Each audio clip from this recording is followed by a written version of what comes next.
Yo soy Boro, como me conoce todo el mundo, ¿no? Y bueno, pues formo parte de dos medios, concretamente de medios alternativos o medios de contrainformación, como son la EN y Caos en la Red. Y bueno, pues me dedico a ello no profesionalmente porque, vamos, la AINE pues nunca hemos cobrado nada en los 10 años que llevo ahí, y bueno, en Caos en la Red pues tampoco se pagan los gastos que genera la redacción y poco más, ¿no? Pero bueno, sí que durante estos últimos años pues me he puesto un poco las pilas, ¿no? para tratar de crecer en ese mundillo, ¿no? Porque bueno, pues siempre me ha gustado un poco el tema comunicativo, concretamente igual lo que más me gusta de todo es escribir, ¿no? Y bueno, pues eso es a lo que me he estado dedicando, ya te digo que más que profesionalmente, pues como militantemente o como un hobby o como lo quieras llamar, ¿no? Yo siempre andé un poco pues, en la órbita de movimientos ocupas, de movimientos antifascistas, ¿no? Con mis ideas, participando en varios centros sociales ocupados en Madrid. Yo soy madrileño, ahora vivo en Pamplona, pero yo soy madrileño. Y bueno, pues pasados unos años me metí en una organización política y bueno, pues a partir de ahí empecé a militar en varios espacios de lucha. Y bueno, pues tenía un compañero de esa organización política que formaba parte de la EN y bueno, yo empezaba mandándole pues las cosillas que hacíamos en nuestros colectivos, en la ocupa de mi barrio, etcétera, ¿no? Y bueno, pues ya llegó un punto que le mandaba tanta información todas las semanas que él mismo me dijo, oye, ¿y si te creo una clave para la EN y empiezas a subir tus cosas? Y vale, pues perfecto. Y así empecé un poco, ¿no? Pues luego, pues cuando fue pasando un tiempo, pues ya contaron conmigo pues para temas para cubrir alguna manifestación o pues si pasaba alguna cosa en mi barrio, a ver si podía sacar alguna nota sobre ello y bueno, pues así es un poco como empecé en este mundillo comunicativo, ¿no? En el caso de Caos en la Red sí que hay una asociación, sí que, o sea, digamos, tiene una figura legal, ¿no? En el caso de la EN no tenemos, nunca vimos necesidad de tenerlo, ¿no? Y bueno, pero vamos, eso, somos más que una paginilla de internet, ¿no? Porque, bueno, pues una página como la EN puede tener a día de hoy en torno a 65.000 visitas diarias. Y bueno, el Caos en la Red, pues de media, pues prácticamente lo dobla, hasta 130.000 por ahí, más o menos, ¿no? Y luego, claro, tenemos picos, ¿no? Depende del día, depende de lo que haya ocurrido, te puede llegar la cosa hasta 400.000 visitas en un día o hasta más, depende, ¿no? Entonces, claro, no son simples páginas, no son simples blogs, ¿no? de internet, o sea, es un medio, ¿no? Hay mucha gente detrás construyendo esos medios, ¿no? Visto el panorama comunicativo que hay socialmente, ¿no? Pues siempre hemos visto que bueno, pues los grandes medios de comunicación manipulan al servicio de élites empresariales y de élites capitalistas, ¿no? Y bueno, pues cualquier lucha que desde los movimientos sociales tratamos de llevar a cabo, pues siempre se da con esa realidad, ¿no? Y esos medios de comunicación pues nunca van a darte sus micrófonos, ¿no? O sus cámaras para que puedas exponer tu idea, ¿no? Entonces, bueno, pues partimos de esa necesidad, de que vemos que es necesario que sean los propios movimientos sociales, los propios militantes de los movimientos sociales, la propia gente que participa en las luchas sindicales, vecinales, de ocupación, etcétera, pues que sean los propios militantes y los propios participantes los que creen sus propios medios de comunicación, ¿no? Y los que difundan pues todas esas luchas en las que están inmersos, ¿no? Día a día. A ver, yo cuando empecé a militar en esto, ¿no? O a formar parte de esto, claro, yo no me consideraba un periodista, o sea, para mí un periodista era una persona que le pagaba muy bien por mentir, ¿no? Y entonces, claro, pues lo haces, empecé en esto un poco como militancia, ¿no? Claro, ¿qué pasa? Que luego van pasando los años y te juntas con un montón de gente que también anda en medios como el tuyo y se crean unas sinergias y hablas y no, pues yo hago esto así, yo hago esto así, y entonces te das cuenta de que hay un montón de gente que está haciendo el periodismo, pero el periodismo de verdad, porque el periodismo tiene que ser crítico, ¿no? Y tiene que ser, bueno, pues tienes que hablar de, pues eso, de cosas importantes y tienes que ser crítico, tienes que ser, o sea, no tienes que ser simplemente la voz de su amo, ¿no? Que es lo que son la mayoría de todos estos medios burgueses, ¿no? Luego, pasado un tiempo, es cuando te das cuenta de que pues de que efectivamente formas parte de ese mundo del periodismo crítico. Entonces, bueno, pues yo en principio no iba acreditado, obviamente, como no, ya te digo, al principio lo del periodismo lo veía un poco así, no iba acreditado. Claro, a raíz de las detenciones y de tal, pues ahora sí que estoy acreditado, pero y además formo parte de un sindicato de periodistas, etcétera. O sea, evidentemente te intentas cubrir las espaldas con todo lo que puedes, ¿no? Y más con la que está cayendo a día de hoy con estos temas, ¿no? Generalmente la gente de otros medios más burgueses, más convencionales, más profesionales, normalmente no nos tienen muchas veces en cuenta ni como periodistas, ¿no? O sea, muchas veces miden también, según el tamaño de tu cámara, ¿no? Pues eres más profesional o menos, ¿no? Y bueno, y sí, también depende un poco de cómo te vean vestidos, y a mí en mi caso, porque ya muchos me conocen, ¿no? Hay algunos que sí, que te tienen respeto y que sin problema, pero bueno, pues sí que hay muchos otros que no nos consideran ni siquiera como periodistas, ¿no? Ya te digo, o sea, yo por ejemplo no cobro nada en la EN, es como, ¿cómo vas a ser periodista si no te paga nadie, ¿no? O sea, si no tienes un... muchas veces es así, nos ningunean un poco, ¿no? Pero bueno, pues a la hora de la verdad está claro que estamos haciendo un trabajo comunicacional, un trabajo periodístico, ¿no? Les guste o no les guste, y además...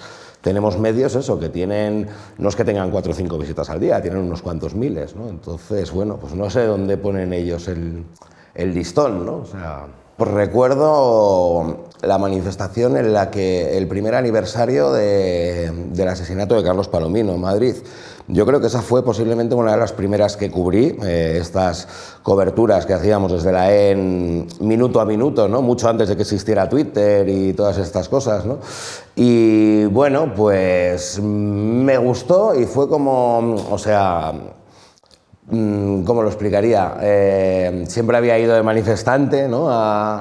a la manifestación y bueno, evidentemente seguía yendo de manifestante porque comparto totalmente todo lo que se dice ahí, pero claro, ahora tienes también el papel de comunicar, ¿no? Y de hacer que a la gente que no tiene ni idea de quién era Carlos Palomino o de por qué nos hemos juntado ahí 1000 y pico tíos para protestar, a la gente que no tiene ni idea de eso, pues intentar cómo hacérselo llegar, ¿no? O sea, todo esto también, pues, no sé, pues después de 1000 conversaciones con amigos en el barrio, pues hay algunos que son más como tú, hay otros que no le entra tanto, entonces esa manera de intentar ser un poco pedagógico, ¿no? Para que comprendan un poco por qué estás luchando, ¿no? He vivido momentos históricos, ¿no? Como el 1 de octubre, bien reciente, ¿no? He vivido muchas cosas, cómo detuvieron a Alfon, ¿no? Mira, hay una cosa que me impactó mucho, ¿no? Cuando detuvieron a Alfon el 17 de junio del 2015, si mal no recuerdo. Estábamos ahí, además, bueno, nos llamaron a varios de los medios, yo justo estaba unos días en Madrid, o sea que me pilló un poco de casualidad, ¿no? Y bueno, nos llamaron, pensábamos que íbamos a una reunión donde iban a explicar cómo iba a ser el tema y así, pero bueno, llegamos y dijeron, no, que es que va a ser ahora, que va a venir ahora la policía y se va a hacer, se hizo un muro popular, etcétera, ¿no?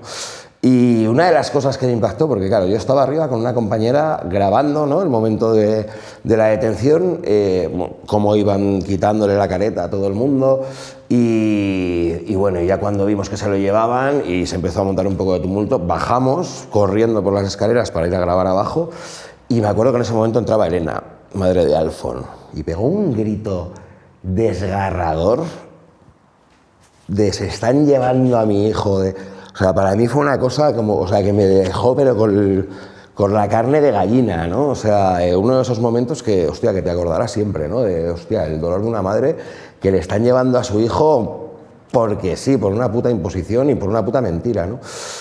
He vivido muchas más cosas, fue el asesinato de Carlos Palomino, todas las movilizaciones, todo el año de movilizaciones que hubo después de ese asesinato, ¿no? Y que ahí es más o menos donde empecé a participar en la EN. No sé, se me ocurren unas cuantas cargas policiales, etcétera, pero bueno, pues quizás una de las cosas que más me ha impactado, hilando con lo que decía Elena, muchas veces esa dignidad que tienen pues madres como Elena o como cualquiera de Madres contra la Represión, ¿no? Esa dignidad de defender a sus hijos, ¿no? De cuando están sufriendo una injusticia tan grande, ¿no? Te empiezas a fijar en, pues en muchas cosas que antes no te fijabas, ¿no? ¿Dónde se coloca la prensa? ¿Dónde es el sitio bueno para hacer una foto? ¿A quién tengo que pillar para hacer una entrevista de los convocantes? Todo ese tipo de cosas que antes, bueno, pues ibas a la manifestación y pues llevabas una pancarta o coreabas las consignas, lo que fuera, ¿no? Pero no te fijabas igual tanto en todo ese tipo de cosas, ¿no?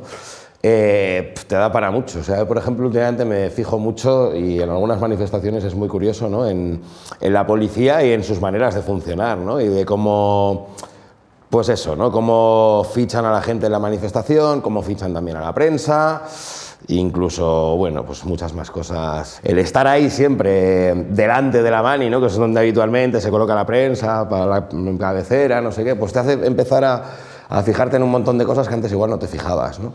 Y luego, pues bueno, cuando voy a cubrir manifestaciones, o sea, yo funciono mucho por Twitter. Yo normalmente suelo hacer fotos para Twitter y tuitearlas al momento y así. Pero bueno, también muchas veces hago crónicas, ¿no? Y bueno, o sea, lo que son movilizaciones, pues esas dos fórmulas, ¿no? O sea, la crónica, digamos, en directo a través de, a día de hoy, de Twitter. Antes hacíamos, como decía, esas coberturas minuto a minuto, pero ahora, pues con esto de las redes sociales, pues no te queda otra un poco que meterte ahí. Y luego las crónicas, pues normalmente pues a la tarde o al día siguiente suele salir una pequeña crónica, pues resumiendo todo lo que ha sido, ¿no? Cuando estás ahí cubriendo alguna marcha, alguna movilización, etcétera, pues bueno, pues la relación con la policía, en mi caso y en el caso de mis compañeros, pues evidentemente no es muy buena. Pues tengo compañeros que, bueno, pues que han sido directamente agredidos también en Pamplona, ¿no? Por estar cubriendo manifestaciones o huelgas, ¿no? Impunemente, ¿no? E incluso alguna vez hasta lo han grabado, alguna agresión, pero tampoco ha pasado nada con eso, ¿no? Porque ahora todas las nuevas legislaciones están orientadas a callarnos y a amordazarnos, ¿no? Con el tema de qué tan famoso se ha hecho con la ley Mordaza, el tema de las fotos, de la policía, etcétera. Que la ley no prohíbe que tú hagas fotos de policías. La ley lo que dice es que está prohibida la difusión de fotos de policías sin su consentimiento. Pero tú puedes hacer la foto de la manifestación. Y si luego ese policía está cometiendo un abuso, eso es una prueba, ¿no? O sea, entonces eso, por ejemplo, tenerlo muy claro, que no pueden impedirte hacer fotografías. Desde la EN durante muchos años hemos estado buscando colaboradores, hemos estado buscando gente que en distintos territorios, y ha sido una tarea ardua y muchas veces infructuosa, pero bueno, pues que también decirle a la gente que bueno, pues que los medios como la EN, como Caos en la Red, no es como los otros medios, que lo hacen unos periodistas profesionales con sueldo, no sé qué. Esto es un medio que hacemos todos y todas, ¿no? Entonces, invitarles pues a participar en todos estos medios, sean los que he nombrado o sea cualquier otro de los medios críticos, ¿no? Y la evolución, ¿cómo ha sido de esto? Pues desde que yo empecé hace 10 años hasta ahora, hombre, te puedo decir que ahora es cuando peor está, porque ahora la cosa es como cuando peor está a todos los niveles, ¿no? Entonces, bueno, y ahora como encima las leyes Mordaza les han dado una gran capacidad, ¿no? Pues de poder reprimir sin ningún tipo de, ¿no? O sea, con cualquier excusa, vaya, quiero decir, ¿no? Pues entonces te tienes que andar con cuidado, porque, bueno, pues eso, pues hay muchos casos, entre ellos el mío, que por una tontería, pues te juegas acabar unos cuantos años en la cárcel, ¿no? Las movilizaciones en este país, bueno, a nivel estatal, pues vamos, normalmente suelen ser tranquilas, suelen ser pacíficas. Normalmente cuando hay disturbios, el 99% de las veces es la policía la que empieza este tipo de disturbios, ¿no? Pues ya sea directamente cargando o a veces incluso mediante infiltrados, etcétera, ¿no? Pero hay muchas veces que estamos, bueno, pues totalmente seguros, ¿no? De si no habría venido la policía hoy aquí no habría pasado nada, pues habríamos hecho la mania, habríamos leído el comunicado, poco más, ¿no? O sea, eso suele ser así.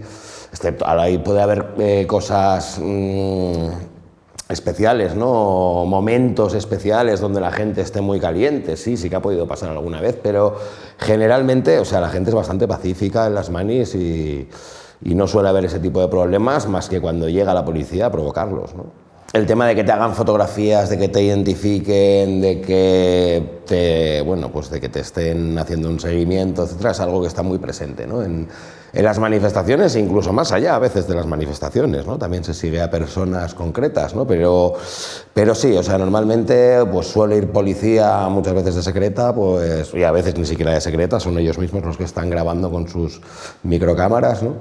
Y claro, pues todo eso va a algún lado luego, y eso luego lo investiga alguien, y hay unas brigadas de información, y hay unas listas negras, y hay unos ficheros que se comparten entre todas las policías, ¿no? La Guardia Civil con la Nacional, con la Municipal, con la Archancha, con no sé quién, y de ahí pues salen muchas acusaciones y muchas cosas, o sea, eso está clarísimo. No, la policía infiltrada yo creo que sí que es frecuente en las manifestaciones, sobre todo en manifestaciones más grandes, en convocatorias más grandes, o que pueden tener más repercusión social, ¿no? Ahí siempre suelen estar. No digo que siempre vayan a estar ahí tirando la piedra para que la policía cargue, como muchas veces sí que hacen, pero pues pueden estar ahí en plan de observadores, hacer algunas fotos, o sea, yo creo que es una figura que normalmente siempre está. Claro, en sitios pequeños donde la gente se conoce toda, una ciudad pequeña donde haces una concentración, igual te van 50 personas y la mayoría son caras conocidas, igual es más difícil, pero en manifestaciones y movilizaciones más amplias sí que suelen estar presentes siempre. En marzo de 2014, pues bueno, yo vivo en Pamplona desde hace unos años, pero soy madrileño, y bajé a Madrid para ayudar a mis compañeros, para cubrir lo que eran las marchas de la dignidad. Una gran movilización que, bueno, pues que se impulsó desde muchos sectores de todo el Estado, además, ¿no? En base a unas reivindicaciones de pan, techo, trabajo y dignidad, ¿no? Ante toda la crisis y todo lo que se estaba viviendo en aquellos años. Y bueno, pues el día 22 de marzo, que fue esa manifestación, hubo unos disturbios enormes, ¿no? La policía atacó a la manifestación antes de que acabara el acto final, ¿no? O sea, de una manera totalmente desproporcionada, injusta e irresponsable, ¿no?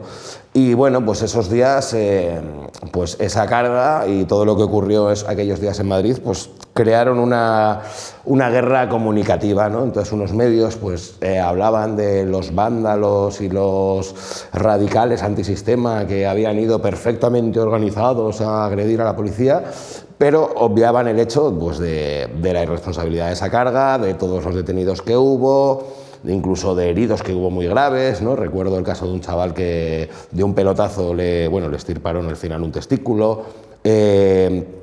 Luego, durante toda la semana, hubo más movilizaciones en Madrid. Hubo algunas frente a los juzgados en apoyo a la gente que había sido detenida el día 22. Hubo una huelga estudiantil que, bueno, entró la policía dentro del campus y detuvieron a 50 personas.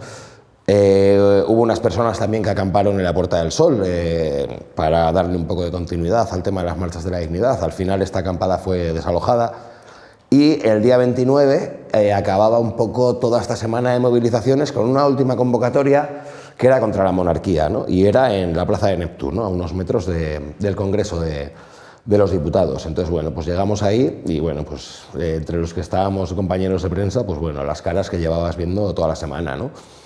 Y bueno, pues había un cordón policial y dentro había unas 150 personas que intentaban empezar la manifestación, pero la policía no les dejaba, les estaba arrancando la pancarta, empujones, amenazas, etcétera, ¿no? Incluso ya en aquel primer momento voy a tensión con la prensa, ¿no? Pero en el momento que se desconvoca la concentración y los convocantes ya dicen, bueno, pues ya está, nos vamos, en ese momento la policía empieza pues eso, a empujar, a agresiones, o sea, con empujones, con amenazas, insultos, etcétera, ¿no? La gente se empieza a ir de ahí por todo el Paseo del Prado, pero la policía, no contenta con eso, pues les persigue, ¿no? A grupos de personas va persiguiendo durante todo el Paseo del Prado, ¿no? Yo estaba con mi compañera, nos estábamos yendo y bueno, ya estábamos en Atocha, que hay como unos 800 metros, ¿no? Desde Neptuno hasta Atocha. Y bueno, pues vemos una escena de estas, vemos que un grupo de personas, entre los que hay varios periodistas, pues están siendo perseguidos y empujados por la policía y tal. Claro, yo saqué mi cámara y fuimos a ver qué pasaba, ¿no? Para echar unas fotos o así. En el momento que llegamos, pues ya la tomaron con nosotros, ¿no? Y concretamente a mi compañera, pues empezaron a empujarla, gritos, no sé qué. Claro, yo cuando me di vuelta, me di cuenta, me di la vuelta porque yo ya, después del primer dijimos, venga, nos vamos. Y yo me estaba yendo, pero en ese momento vi que la estaban tomando con ella y pues mi reacción fue instintiva, darme la vuelta y ponerme en medio, como, pero ¿qué estáis haciendo? ¿Estáis locos? Claro, pues eso bastó para que pues un policía me empujara, otro saliera corriendo detrás de mí, claro, yo le vi que venía, corrí unos metros, ¿no? Y me tiró al suelo, empezó a estrangularme, ¿no? Y vamos, no podía ni hablar ni decir nada, porque me dejó casi sin respiración. Venían otros tantos compañeros detrás a grabar la detención y bueno, pues según iban llegando, la policía les iba recibiendo a porrazo limpio, ¿no? Uno de ellos se quedó en el suelo medio inconsciente, una cámara rota, otros tantos pues, agredidos con porrazos, etcétera, ¿no? Y bueno, se los llevaron de ahí, pues, cuando se aseguraron de que ya no estaba nadie grabando, me agredieron, el policía que me había engrilletado y así, pues me dio un puñetazo de regalo, ¿no? en la cara, en el ojo. Y cuando iba para el furgón policial, pues bueno, ahí fue que me puse... Bueno, había otra vez compañeros de prensa grabando y entonces ahí pues sí que me puse a gritar soy periodista, esto es una detención ilegal, soy periodista.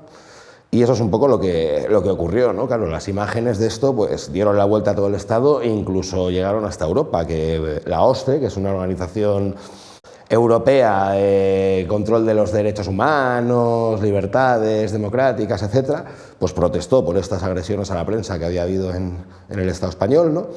Y bueno, pues eso es lo que ocurrió y por lo que ahora me piden 6 años y 6.200 euros de multa, acusado de atentado a la autoridad y de 2 delitos de lesiones, ¿no? Porque 2 policías además dicen que si a uno le di en la cara, a otro en la rodilla y en la mano, y piden ese dinero como indemnización.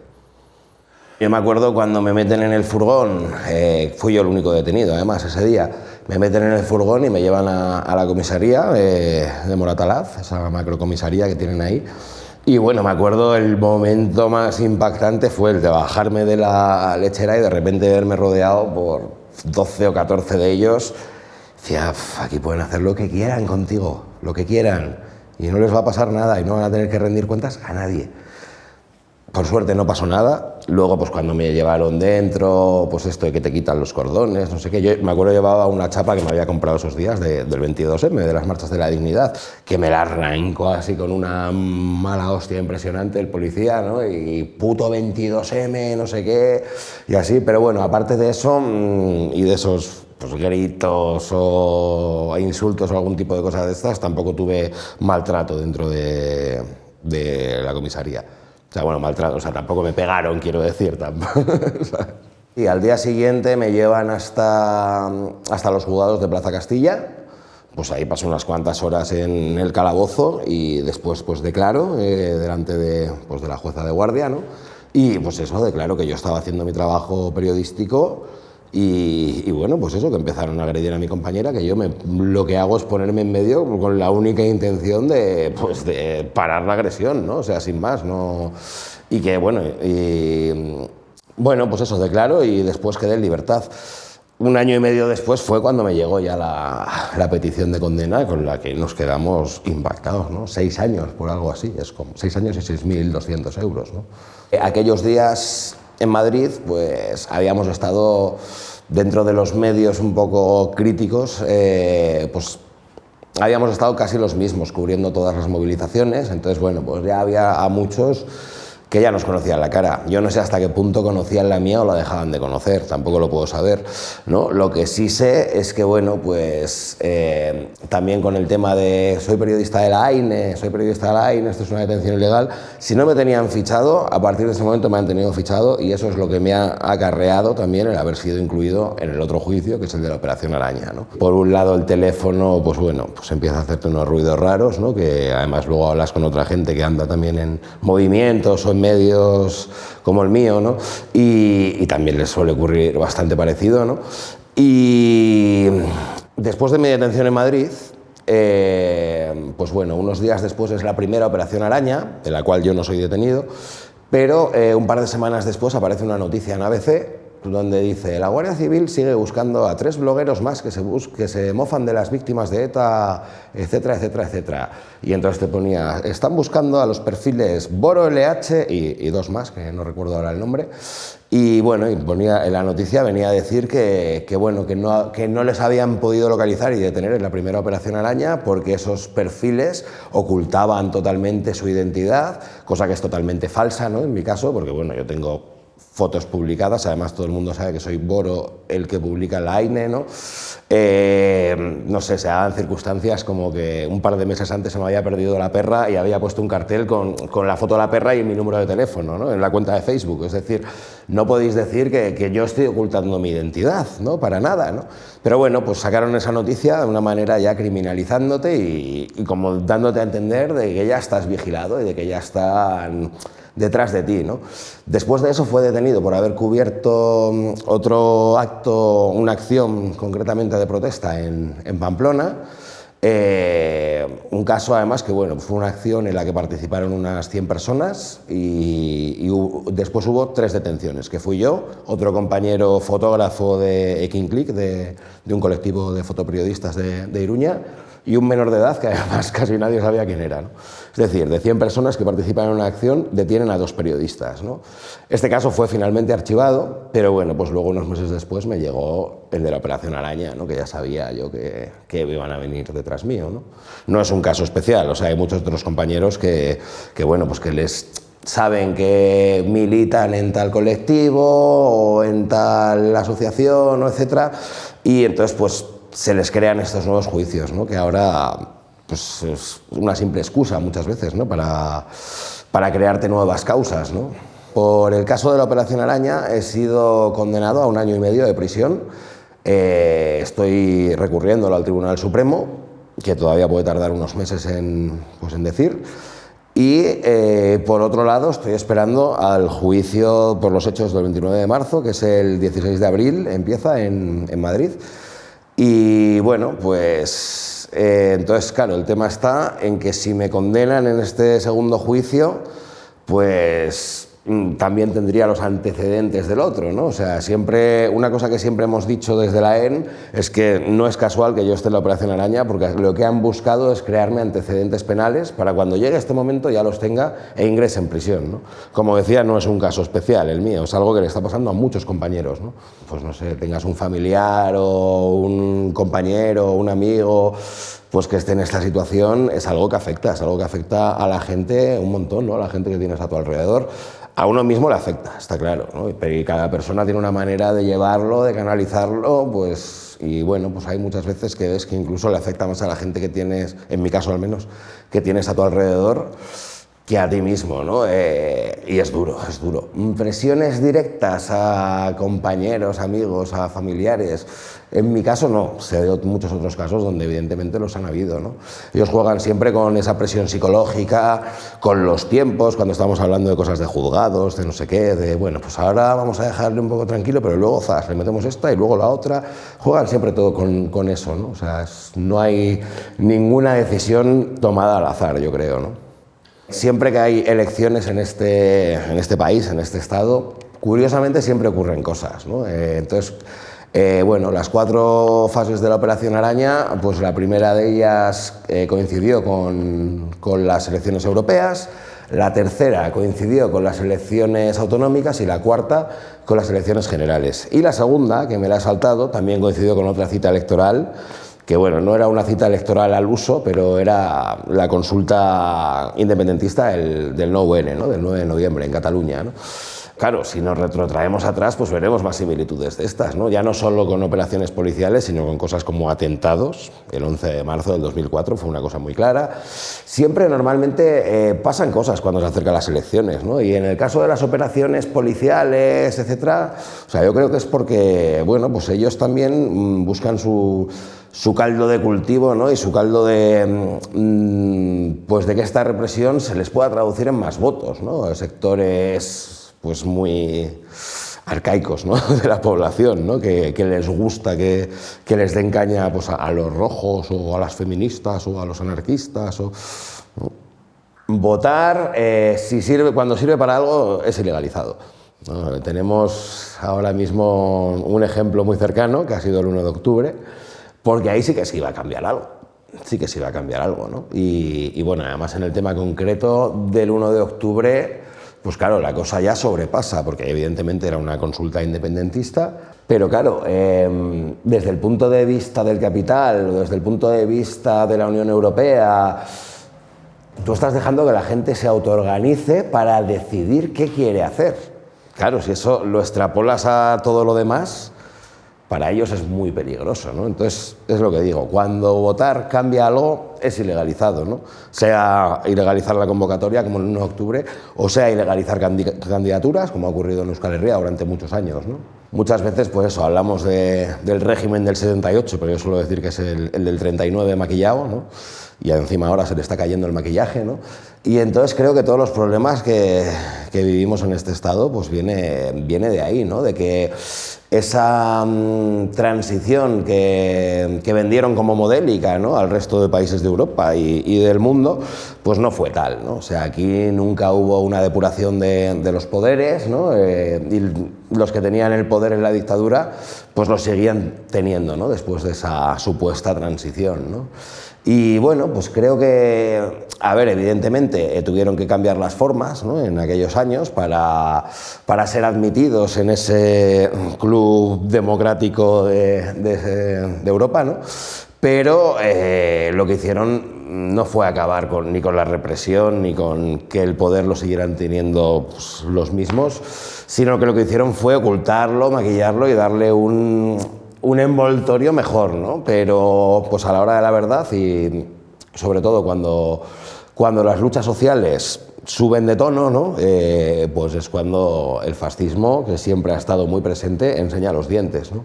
Hay muchos ejemplos de resistencia, ¿no?, en las luchas en el Estado español.